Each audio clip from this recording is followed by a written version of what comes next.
Right now, our hearts are heavy as we remember the lives lost 11 years ago at Sandy Hook Elementary School in Newtown. Thank you for joining us. I'm Kara Sundlin. Flags across our state are flying at half-staff right now in honor of the 20 children and 6 adults who were killed in that mass shooting.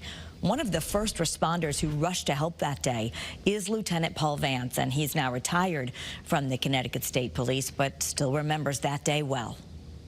Every year, 11 days before Christmas, we all take a minute to think about what occurred that day and the tragedy, the murderous, heinous crime that was committed that day. It breaks your heart. You feel for the families. You feel for the survivors, the parents, the brothers and sisters, the aunts and uncles, the grandparents. It's 11 years, but it's never, ever going to leave our minds. Absolutely true, but for the families who lost loved ones, there is sadness almost every day.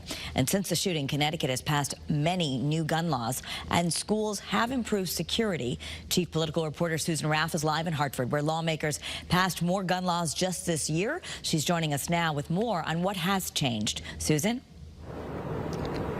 Kara, since that terrible day, December 14th, many grieve the loss of everyone who was killed on that day, and a lot of things have changed in Connecticut, and some feel that many of the new laws that are now in place have prevented Connecticut from seeing another tragedy like that. Unfortunately, we are not seeing that in other parts of the country.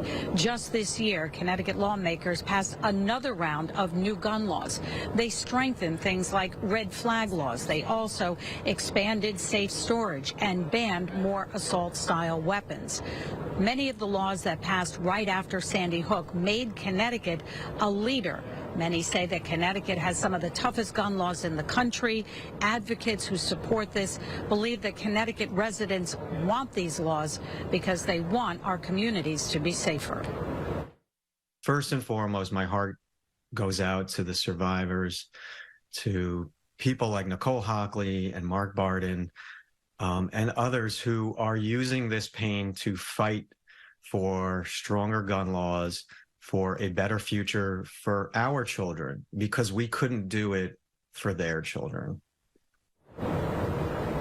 Now, in addition to many new gun laws, Connecticut has done a lot to make security a top priority in our schools. And coming up on Eyewitness News at 6, you'll see what Connecticut schools have been doing, plus how advocates and families who lost loved ones at Sandy Hook are now working with other states to try to help them pass laws to save lives.